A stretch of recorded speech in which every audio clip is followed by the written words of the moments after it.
හරි. ඉතින් මම හිතනවා ඔයාලට මේ දක්වා කතා කරපු ටික පැහැදිලි කියලා. එහෙනම් මේ ජෛවාණු වල කාබෝහයිඩ්‍රේට්, ප්‍රෝටීන්, ලිපිඩ, න්‍යාස්ටික අම්ල සහ විටමින්. කාබෝහයිඩ්‍රේට්, ප්‍රෝටීන්, ලිපිඩ, න්‍යාස්ටික අම්ල සහ විටමින් කියන අතුරින් දැන් අපි එකක් සම්පූර්ණයෙන් කතා කරලා ඉවරයි. අපිට තව තියෙන සති දෙකයි. ඒ සති දෙකේදී අපි මේ සියල්ල කතා කරලා අවසන් කළ යුතුයි. මේ මාසෙ ඉවරයි. එතකොට මම හිතුවා ඊට පස්සේ ඔයාලට ඊළඟ මාසේ මුල් සතිය අලුත් පාඩම පටන් ගන්න. එතන මේ පාඩමේ අපි දැන් කතා කරන්න හදන්නේ ප්‍රෝටීන් කොටස ගැන. ප්‍රෝටීන් කියන්නේ ගොඩක් ලේසි දෙයක්. අපි බලමු මේ ප්‍රෝටීන් එකක් කියන්නේ මොකක්ද කියලා. පුතේ සාමාන්‍යයෙන් මේ ප්‍රෝටීන් කියනම ගත්තට පස්සේ දැන් මතක තියාගන්න අපි කලින් කතා කරපු කාබෝහයිඩ්‍රේට් වල මොනොසැකරයිඩ්, ඩයිසැකරයිඩ්, පොලිසැකරයිඩ් කියන ඔලිගොසැකරයිඩ් කියන හතරටම පොදුවේ තමයි අපි කාබෝහයිඩ්‍රේට් කියලා කිව්වේ. ඒ කාබෝහයිඩ්‍රේට් වර්ග හතර ගත්තට පස්සේ ඒකේ පොලිසැකරයිඩ් කියන කොටස පමණයි බහු අවයවක වෙන්නේ. හැබැයි මේ ප්‍රෝටීන වල ප්‍රෝටීන කියලා කතා කරන සියල්ල බහු අවයවක. එහෙනම් මේ ප්‍රෝටීන කියලා අපි කතා කරන සියල්ල යම්කිසි කුඩා ඒකක සමූහයක් එකතු වෙලා හැදිච්ච දෙයක්. එහෙනම් මෙන්න මේ ප්‍රෝටීන කියන සියල්ල බහු අවයවක නම් ඒක හැදිලා තියෙන මේ කුඩා ඒකක මොනවද? අන්න ඒවට තමයි පුතේ අපි කියන්නේ අපි දැන් කතා කරන මෙතනින් ඉස්සරහට ඇමයිනෝ අම්ල. ප්‍රෝටීන වල තැනුම් ඒකකය වෙන්නේ මොකද්ද? නැත්නම් ඒක අවයවකය වෙන්නේ මොකද්ද? නැත්නම් කුඩාම කොටස වෙන්නේ මොකද්ද? ඇමයිනෝ අම්ල. ඔන්න ඔය ඇමයිනෝ අම්ල 20ක් සාමාන්‍යයෙන් සබාදහමේ තියෙනවා.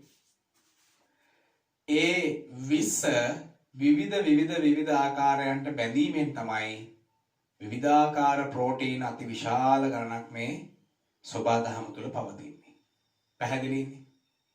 එහෙනම් අපි මේ ප්‍රෝටීනයක් ගැන කතා කරන්න පෙර මුලින්ම දැනගන්න ඕනේ මේ ප්‍රෝටීන එක තැනුම් ඒකකය. ඒක අවයවකය වන දැන් අපි කතා කරන්න යන මෙන්න මේ ඇමයිනෝ අම්ලයක ව්‍යුහය මොන වගේද කියලා. හරි? ගන්නකො ටියුබ් එකේ 12 වෙනි පිටු. ඒකේ උඩින්ම තියෙන ප්‍රෝටීන්. මම මේක ගැන පොඩ්ඩක් පැහැදිලි කරන්න. ප්‍රෝටීන් වල තව විශේෂත්වයක් තියෙනවා පුතේ. දැන් කලින් අපි කතා කරපු කාබෝහයිඩ්‍රේට් වල තිබ්බේ කාබොනුයි, හයිඩ්‍රජනුයි, ඔක්සිජනුයිනේ. මූලද්‍රව්‍ය විදිහට. මෙතනදී ඔය තුනක් තියෙනවා. ඊට අමතරව නයිට්‍රජනුත් තියෙනවා. ප්‍රධාන වශයෙන්. මොනවද තියෙන්නේ? කාබන්, හයිඩ්‍රජන්, ඔක්සිජන් සහ නයිට්‍රජන් තියෙනවා.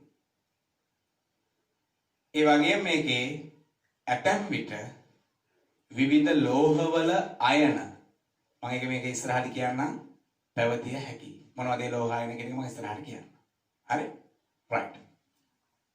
අපි බලමු එහෙනම් ඉස්සරහම ප්‍රෝටීන් ගැන. ගන්න ප්‍රෝටීන් ටියුබ් එකේ උඩ ප්‍රෝටීන යනු ඇමයිනෝ අම්ල බහු අවයවීකරණයෙන් ඒ කියන්නේ එකට බැඳිලා සෑදුණු අණුක ස්කන්ධය 6000 සිට 250000ක් දක්වා වූ අති විශාල අණුයි. ඒ කියන්නේ මේවා අති විශාල අණු ඇමයිනෝ අම්ල ගොඩාක් එකට බැඳිලා හැදිච්ච අති විශාල අණු. ඒක අපි කියන්නේ අණුවක භාරය තමයි අපි කියන්නේ අණුක භාරය නැත්නම් අණුවක බර සරලව ගියොත්. සාමාන්‍යයෙන් දන්නවා සාපේක්ෂ අණුක ස්කන්ධය කියලා තියෙනවා. අන්න ඒවා සාපේක්ෂව ගොඩක් වැඩි මේගොල්ලෝගේ. එක ඇමයිනෝ අම්ලයක යම් ප්‍රමාණයක් තියෙන එවැනි ඒවා 100 ගණනක් දහස් ගණනක් බැඳුනම විශාල අණුක භාරයක් සහිත විශාල අණු. ඒ නිසා මේවා සියල්ල බහුව අවයවික. ප්‍රෝටීන් සියල්ල බහුව අවයවික. ඊළඟ කරුණ. මේවායේ කාබන්, හයිඩ්‍රජන්, ඔක්සිජන් හා නයිට්‍රජන් මෙන්ම ඇතැම් විට සල්පද තියෙන්න පුළුවන්. දැන් සිස්ටීන් කියන එකක් තියෙනවා අපි කතා කරමු. සල්ප තියෙනවා. ප්‍රධාන වශයෙන් කාබන්, හයිඩ්‍රජන්, ඔක්සිජන්, නයිට්‍රජන් ඊට අමතරව සල්ප තියෙනවා. තවත් ඇතැම් විට විවිධ ලෝහවල මැග්නීසියම්, කැල්සියම් වගේ විවිධ ලෝහවල අයනත් බැඳිලා තියෙන්න පුළුවන්.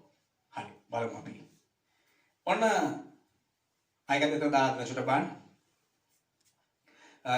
තුන්වෙනි කරුණ ආපහු මේවායේ කාබන්, හයිඩ්‍රජන්, ඔක්සිජන් හා නයිට්‍රජන් මෙන්ම ඇතැම් විට සල්ප තිබිය හැකියි. ඊට අමතරව ඇතැම් ප්‍රෝටීන වල විවිධ අයන. ඒ කියන්නේ Fe දෙකයි දාන, සින්ක් දෙකයි දාන, මැග්නීසියම් දෙකයි දාන, කැල්සියම් දෙකයි දාන ඔය වගේ විවිධ අයන වර්ග හෝ විටමින් වලින් ව්‍යුත්පන්න වූ සංකීර්ණ කාබනික අණු අඩංගු විය හැකියි.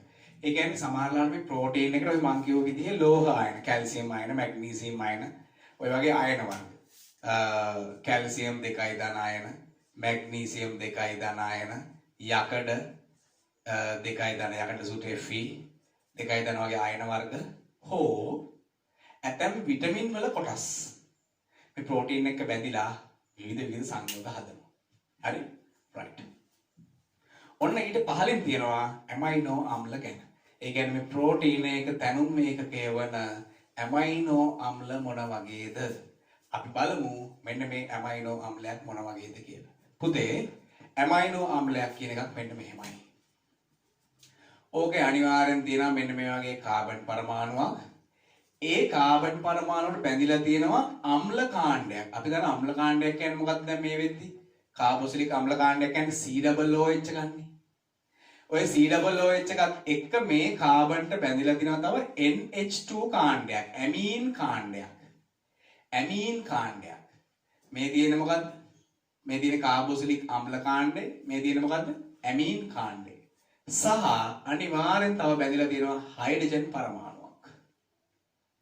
අපි දන්නවා කාබන්ට බන්ධන 4ක් හදන්න ඕනේ. එහෙනම් ඉතුරු බන්ධනේ මේ පැත්තට අපි දානවා පොදුවේ R කියලා බෙන්ස් කාබන් සහිත යම් කිසි කාණ්ඩයක් මෙතන සම්බන්ධ වෙලා තියෙන්න පුළුවන්. CH3 එකක්, CH2 CH3 එකක්, ඒ කියන්නේ මෙතිල් කාණ්ඩයක් නැත්නම් එතිල් කාණ්ඩයක්, ඔය වගේ මොකක් හරි කාබන් සහිත කොටසක් සම්බන්ධ වෙලා තියෙන්න පුළුවන්. හැබැයි යම් කිසි සංයෝගයක් ඇමයිනෝ අම්ලයක් වෙන්න නම් එයාගේ මෙන්න මේ එකම කාබන් පරමාණුවකට සම්බන්ධ වෙච්ච හයිඩ්‍රජන් එක්කුයි COOH එක්කුයි NH2 එක්කුයි අනිවාර්යෙන් තිබිය යුතුයි. මෙන්න මේ කොටස් තුන තිබිය යුතුමයි. මේ කොටස් තුන තිබිය යුතුමයි. හරි? ඒක සමහරවිට මේ මෙහෙම ඇදලා දෙන්න පුළුවන්. ඒ කියන්නේ මේක මෙහෙම තියෙද්දි H එක කොහොම දාලා සමහරවිට මේක මේ COOH අපි දන්නවද COOH මෙහෙමත් තියෙනවනේ. අපි අර කාබොසිලික් අම්ල ලියුවනේ මේ ටියුට් එකේ. ඊපස්සේ NH2 එක කොහොම තියෙන්න පුළුවන්. මේ පැත්තට මොකක් හරි ආරය. ඔය විදිහ විවිධාකාරයෙන් දක්වලා දෙනවා කොහොමද කාබන්ට සම්බන්ධ H එකයි NH2 එකයි COOH එකයි තිබිය යුතුමයි. එහෙනම් ඔයාලට පැහැදිලි ඇයි අපි මේවට ඇමයිනෝ අම්ල කියන්නේ? ඇමයිනෝ අම්ල කියන්නේ හේතුව ඇමීන් කාණ්ඩයක් සහිත කාබොසිලික් අම්ල නිසා. ඇමයිනෝ අම්ල. ඇමයිනෝ අම්ල. මේවා සාමාන්‍යයෙන් 20ක් විතර තියෙනවා. 20ක් විතර තියෙනවා. හරි?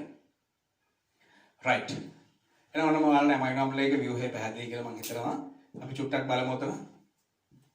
ඔතන පුතේ මේක තව පොඩි කතාවක්. මේකට කියනවා මේ ඇල්ෆා ඇමයිනෝ අම්ල කියලා කියනවා. ඒකට හේතුව මෙන්න මේ අම්ල කාණ්ඩයේ මෙන්න මේ කාබන්ට අපි ඔයාලට මතකයි මම එදා මේ පාඩේ පරණ වීඩියෝ බලන්න මේකට කියනවා මේ කාබොනයිල් කාබන් කියලා. ඒ කියන්නේ මේ ද්විත්ව බන්ධනයකින් ඔක්සිජන් බැඳිලා තියෙන මේ කාබන්ට කියන්නේ කාබොනයිල් කාබන්. අන්න ඒ කාබොනයිල් කාබන් මෙයාටනේ බැඳිලා තියෙන්නේ. මේ කාබන්ටම තමයි NH2 එකත් බැඳිලා තියෙන්නේ. අන්න ඒ නිසා මෙන්න මේ කාබන්ට අපි නමක් දෙනවා. මේ කාබන්ට අපි නමක් දෙනවා. මේ කාබන්ට අපි කියනවා ඇල්ෆා කාබන් කියලා. මේ කාබන්ට අපි කියනවා මොකක්ද කියලාද? ඇල්ෆා කාබන් කියලා කියනවා. ඉතින් ඇල්ෆා කාබන් එකක් තියෙන නිසා මේ ඇමයිනෝ අම්ල වලට අපි කියනවා ඇල්ෆා ඇමයිනෝ අම්ල. මේ ඇමයිනෝ අම්ල වලට අපි කියනවා මොකක්ද කියලාද? Alpha amino අම්ල. පැහැදිලිද? එහෙනම් මම මේ යන්නේ මොකද්ද? Alpha amino අම්ලයක්. බලන්න පොඩ්ඩක් ටියුට් එකේ ඇමයිනෝ අම්ල. ඇල්ෆා ඇමයිනෝ අම්ල මගින් ප්‍රෝටීන් සෑදේ. මෙම ඇමයිනෝ අම්ලයක ඇමයිනෝ කාණ්ඩයක්. එතන වරන් අස්ථා ගන්න ඇමීන් කාණ්ඩයක් කියලා. ඔක ඇමීන් කාණ්ඩයක් කියලා කියනවා. ඇමීන් කාණ්ඩයක්, ඒ කියන්නේ NH2. ඊට කාබොක්සිල් කාණ්ඩයක්. නැත්නම් ඔකට කියන්න පුළුවන් කාබොසිලික් අම්ල කාණ්ඩයක් කියලා කියන්නත් පුළුවන්. COOH එකට අපි කියනවා කාබොසිලික් අම්ල කාණ්ඩයක්. එන හයිඩ්‍රජන් පරමාණුවක් අනිවාර්යෙන්ම පවතී. මීට අමතරව පවතින R කාණ්ඩය ඇමයිනෝ අම්ලයෙන් අම්ලයට වෙනස් වේ. ඒ කියන්නේ අම්ලවල 20ක් තියෙනවා කියලා මම ඉස්සෙල්ලා කිව්වනේ. ඒ 20 මේ තුන අනිවාර්යෙන් පොදුයි. මේකෙන් තමයි ඔය 20 වෙනස් වෙන්නේ. ඒ 20 මෙතන තියෙන්නේ එකිනෙකට වෙනස් කොටස් 20ක්. right. ඊට පස්සේ තියෙනවා ඇමයිනෝ අම්ලයක පොදු ව්‍යුහය පහත දැක්වේ. ඔය පොදු ව්‍යුහය තමයි මම මේ ඇඳලා තියෙන්නේ. මෙන්න මේක ඇඳගන්න එතන. මේකත් ඒකම තමයි මම මේ ඇඳලා තියෙන්නේ.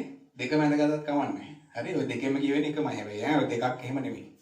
හරි මේ තියෙන ඇල්ෆා කාබන්ම තමයි. ඔය ඇඳගන්නද?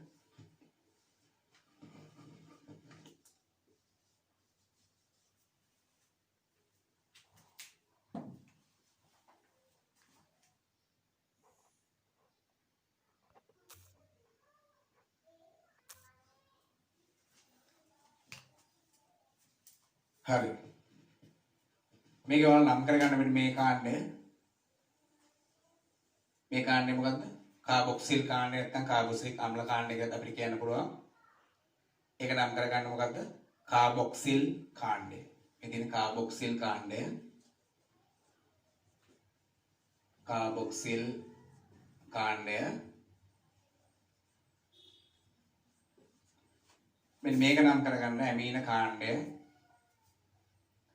නැත්නම් ඇමයිනෝ කාණ්ඩය.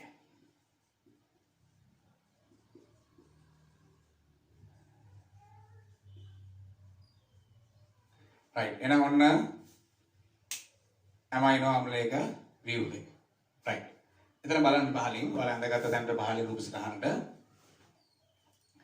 මෙහි කාබොනයිල් කාබන්ට යාබද කාබන් පරමාණුව ඇල්ෆා කාබන් වේ. මේක කාබොනයිල් කාබන් ඒකට යාබද මෙන්න මේ කාබන් තමයි අපි කියන්නේ ඇල්ෆා කාබන්. මෙම ඇල්ෆා කාබන් පරමාණුවට NH2 කාණ්ඩයක් සම්බන්ධව ඇති බැවින් මෙය ඇල්ෆා ඇමයිනෝ අම්ලයක් ලෙස හඳුන්වයි. ඉතින් මෙන්න මේ ඇල්ෆා කාබන්ටම තමයි NH2 බැඳිලා තියෙන්නේ.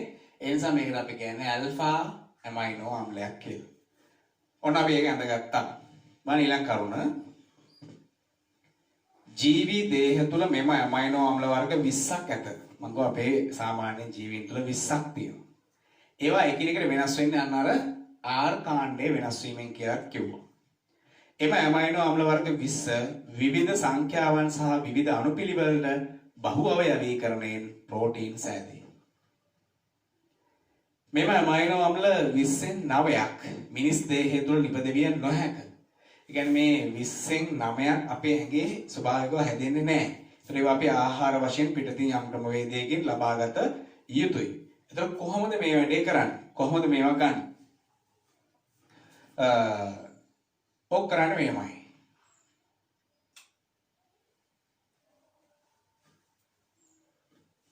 මේවා ආහාර විදිහට ලබා ගන්නකොට මේ ඉතුරු කොටස මේ ඉතුරු 9 අපි ඒක සලකනවා සාමාන්‍යයෙන් අත්‍යවශ්‍ය ඇමයිනෝ අම්ල.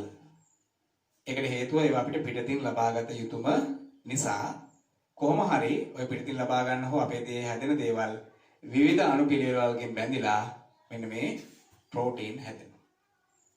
ඔන්න උතර පහලින් ඔය ඇමයිනෝ අම්ල වර්ග 20ේම නම් ටික නෙමේ සමහර ඒ වගේ සහ අත්‍යවශ්‍ය වගේ නම් ටික උතන දාලා තියෙනවා. චුට්ටක් බලන්න මම උතන උදාහරණ කීපයකුත් දෙන්නම් ඔයාලට. 12 වෙනි පිටුවේ chart එකට ඔය කොටුවට උඩින් තියෙනවා මෙම ඇමයිනෝ අම්ල වර්ග 20න් 9ක් මිනිස් දේහය තුළ නිපදවිය නොහැක.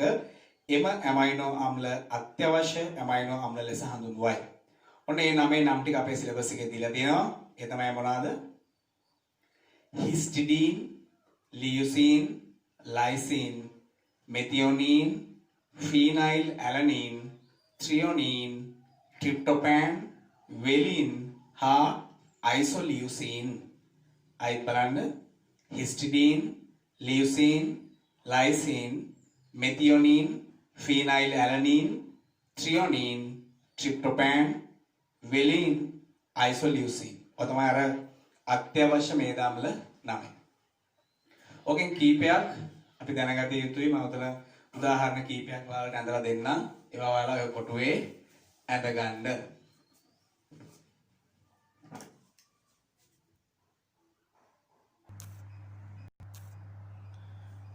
හරි පුතේ. ඔතනම මෙන්න මෙතන මම උදාහරණ ටිකක් දැම්මා. ඔයාලා මේ උදාහරණ 6ක් ලිව්වා. ඒ 6 ඔතන 12 වෙනි පිටුවේ 15 තියෙන කොටුවට දාගන්න. මම නිකන් මෙතනින් බෙදලා පෙන්නන්නම් ඔයාලට. මේ මෙතන 4ක් තියෙනවා. මෙතන තව 2ක් මම දාලා තියෙනවා මේ පැත්තේ. ඒතර මේ ඉස්සෙල්ලාම තියෙන කවුද බලන්න? ග්ලයිසින්. එයාව කෙටියෙන් අපි දානවා GLY කියලා කෙටියෙන් දානවා. ග්ලයිසින්.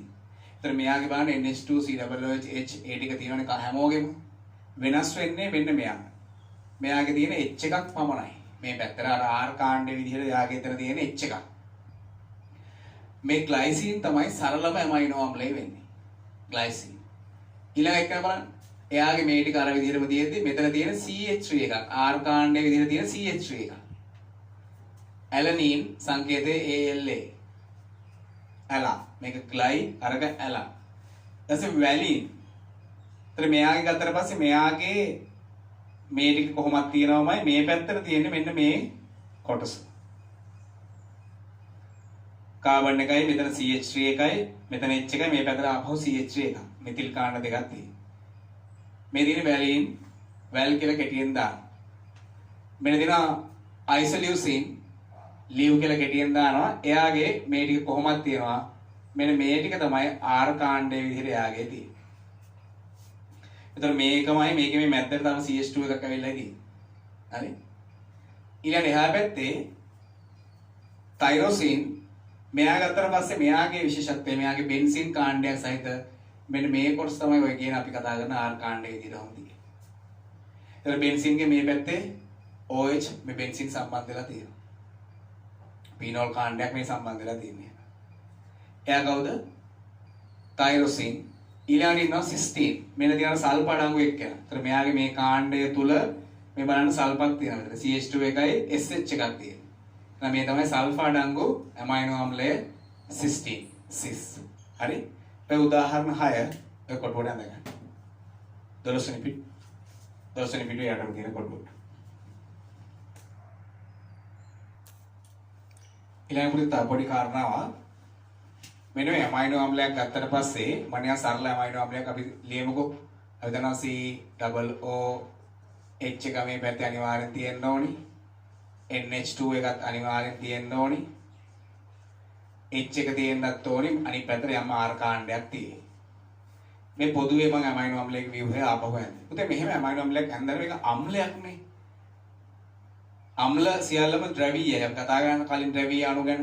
එතකොට මෙන්න මෙතන තියෙන මේ OH කොටස ගත්තට පස්සේ මේ OH කියන කොටසේ මේ O වල විද්‍යුත් ඍණතාවය වැඩි. අපි ඔය කලින් කතා කරා. ඒ නිසා මේ තියෙන බන්ධන ඉලෙක්ට්‍රෝන දෙක හයිඩ්‍රජන්ට වඩා ඔක්සිජන්ගේ පැත්තට ඇදිලායි තියෙන්නේ. ඒ නිසා මේ ඔක්සිජන් ලැබිලා තියෙනවා ඍණ ආරෝපණයක්. හයිඩ්‍රජන් හම්බෙලා තියෙනවා ධන ආරෝපණයක්. සුළු ප්‍රමාණයක. ඒ නිසා අපි ඔයාලට මතකයි අපි දාන්නේ ධන ඩෙල්ටා සහ ඍණ ඩෙල්ටා කියන දාන ඔය විදිහට. එතකොට මෙයාට යම්කිසි ඍණාරෝපණයක් ඕට ලැබිලා මෙයාට ධනාරෝපණයක් ලැබිලායි තියෙන්නේ. ඔයාලා දන්නවා මම කලින් පැහැදිලි කරා යම්කිසි දෙයක් අම්ලයක් නම් එයා අම්ලයක් කියලා හඳුන්වන්න හේතුව එයාට පුළුවන්කම තියෙනවා ජලීය ද්‍රාවණයකදී මෙන්න මේ හයිඩ්‍රජන් ධන අයනය ඉවත් කරලා දාන්න.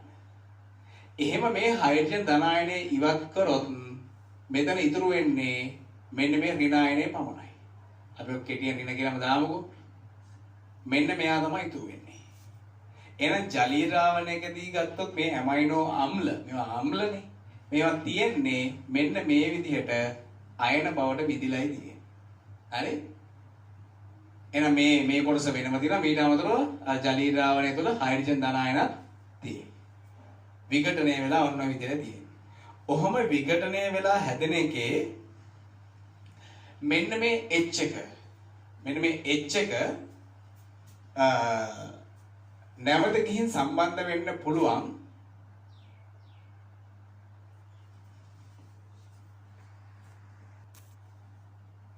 ඔය ගැලවෙන H එක මේක ගිහින් සම්බන්ධ වෙන්න පුළුවන් මෙන්න මේ NH2ට. එතකොට මෙතන තියෙන හයිඩ්‍රජන් දෙකයි මේ හයිඩ්‍රජන් දෙක NH2 එක NH3 බවට පත් වෙනවා. හැබැයි මෙතනට හම්බ වෙන්නේ දැන් ධන එකක් නිසා මෙයාගේ පැත්ත ආරෝපණය වෙනවා කොහොමද? ධන ලෙස ආරෝපණය වෙනවා. නයිට්‍රජන් සහිත පැත්ත ධන ලෙස ආරෝපණය වෙනවා. මෙතන ඍණ ලෙස ආරෝපණය වෙනවා. ඒතර බලන්න මේ එකම අණුවේ එක පැත්තක් ඍණ අනිත් පැත්තක් ධන ලෙස ආරෝපණය වෙලා තියෙනවා. ඇමයිනෝ අම්ලයක් මෙන්න මේ විදිහට ආරෝපණය වුණොත් මේකට අපි කියනවා ස්ත්‍රිත අයනයක් කියලා කියනවා. මේකට අපි කියනවා මොකද්ද? ස්ත්‍රිත අයනයක් කියලා කියනවා. එහෙනම් මෙන්න මේ ස්ත්‍රිත අයන විදිහට පැවතිය හැකි කාටද? ඇමයිනෝ අම්ල වලට. පැහැදිලිද පුතේ? right. චුට්ටක් බලන්න 12 වෙනි 13 වෙනි පිටුවේ උඩම. ඇමයිනෝ අම්ල ඒවායේ ද්විද්‍රව අණු ලෙසද පැවතිය හැක. ද්‍රව දෙකක් සහිත අණු වල තමයි අපි කියන්නේ ද්විද්‍රව අණු ලෙස පැවතිය හැක. එතන කොටුවක් තියෙන කොටුවස් වල මේක අඳ ගන්න ඕනි. ඊට පහලින් චුට්ටක් බලන්න කරුණක් තියෙනවා. මෙවැනි ආරෝපිත ද්විද්‍රව අණුවක් ස්විට ආයනය නම් වේ. එහෙනම් ඔන්න ස්විට ආයනය උතන කොටුවට ඇඳ ගන්න. right. පුතේ ඔන්න උතනින් ප්‍රෝටීන එක තැනුම් ඒකකය වන ඇමයිනෝ අම්ල ගැන කතාව ඉවරයි. ඊළඟට අපි කතා කරන්න තියෙන්නේ මේ ඇමයිනෝ අම්ල එකිනෙක බැඳිලා ප්‍රෝටීන් හැදෙන්නේ කොහොමද? ඒ හැදෙන ප්‍රෝටීන් වල ලක්ෂණ මොනවද? ඒවා භාවිතා කරන්නේ කොහොමද? ඒවායේ ප්‍රයෝජන මොනවද?